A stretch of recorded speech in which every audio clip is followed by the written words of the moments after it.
முருகா வெற்றிவேல் முருகா, வேலுண்டு வினையில்லை மயிலுண்டு பயமில்லை. என் அன்பு தங்கமே, இன்று உன்னை ஒரு நபர் விரும்புகிறேன் என்று கூறப்போகின்றார். உனக்கே தெரியாமல் உன் அருகிலேயே இருந்து கொண்டு இத்தனை நாட்களாக உன்னிடம் நண்பர் போல சகஜமாக பேசி சிரித்து கொண்டு பழகி கொண்டு இருக்கும் அந்த நபர் திடீரென்று இன்று வந்து உன்னை நான் மனப்பூர்வமாக நேசிக்கின்றேன், உன்னை திருமணம் செய்து கொள்ள ஆசைப்படுகிறேன் என்று கூறப்போகின்றார். அதை கேட்டு நீ வாயெடுத்து போகின்றாய். இத்தனை நாட்களாக என்னிடம் ஒரு வார்த்தை கூட அப்படி கூறியதில்லையே, அப்படி பழகிய போலவும் இல்லையே, பின்பு எதற்காக திடீரென்று இப்பொழுது இவ்வாறு கூறுகிறாய் என்று நீ கேட்கப் போகின்றாய். அதற்கு அவர் கூறும் பல விஷயங்கள் உனக்கு வாயடைத்து போகும்படி இருக்கப் போகின்றது.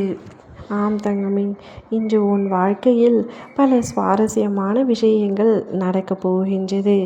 இத்தனை நாட்களாக இயல்பாக அவர் உன்னிடம் பேசி வந்தார். எப்பொழுதும் உனக்கு அது மாதிரி ஒரு எண்ணம் வந்ததே இல்லை.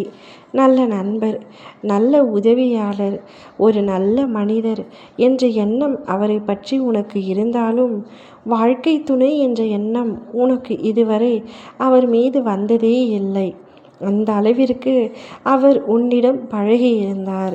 அந்த அளவிற்கு பல விஷயங்களை உன்னிடம் சொல்லி இருந்தாலும் சற்று சொல்லக்கூடாது என்றும் சொல்ல முடியாமல் இருந்தும் சொல்ல தைரியம் இல்லாமல் இருந்தும் அந்த விஷயத்தை இன்று வெளிப்படையாகவே உன்னிடத்தில் என்ன ஆனாலும் சரி, என் மனதில் உள்ளதை நான் சொல்லியே தீர வேண்டும் என்ற அடிப்படையில் உன்னிடம் கூறப்போகின்றார்.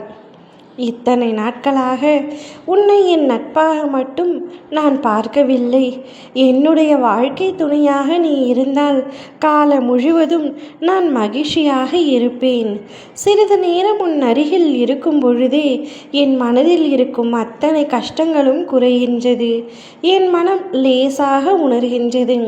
என்னை சுற்றி எத்தனை பிரச்சனைகள் இருந்தாலும் நீ சரி பார்த்து கொள்ளலாம் என்று சொல்லும் ஒரு வார்த்தையில் அத்தனை பிரச்சனைகளுக்கும் தீர்வு கிடைத்தது போன்ற எண்ணம் என் மனதிற்குள் இருக்கின்றது.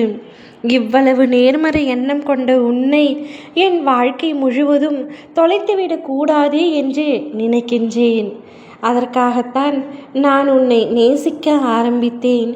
என்னுடைய நேசம் உண்மையானது, என்னுடைய காதல் நேர்மையானது. அனைத்தையும் மீறி நான் நிச்சயமாக உன்னை நன்றாக பார்த்து கொள்வேன் என்று கூறி உன்னிடம் தன் மனதில் உள்ள அத்தனையும் வெளிப்படுத்தப் போகின்றார். அப்பொழுது நீயா இத்தனை நாட்களாக என் அருகில் இருந்து என்னிடம் இந்த விஷயத்தை மறைத்தாய் என்று வாயடைத்து போகின்றாய். வாயடைத்து போனாலும் அந்த நபர் எவ்வளவு நல்லவர் என்று உனக்கு தெரிந்த காரணத்தினால் நீ எதுவும் எதிர்த்தோ கோபமாகவோ பேச உன்னால் முடியவில்லை. நீ என்ன முடிவு எடுக்க வேண்டும் என்பது உன்னுடைய முடிவுதான். அந்த முடிவு நல்ல முடிவாக இருக்க வேண்டும் என்பதுதான் என் ஆசை. ஓம் முருகா.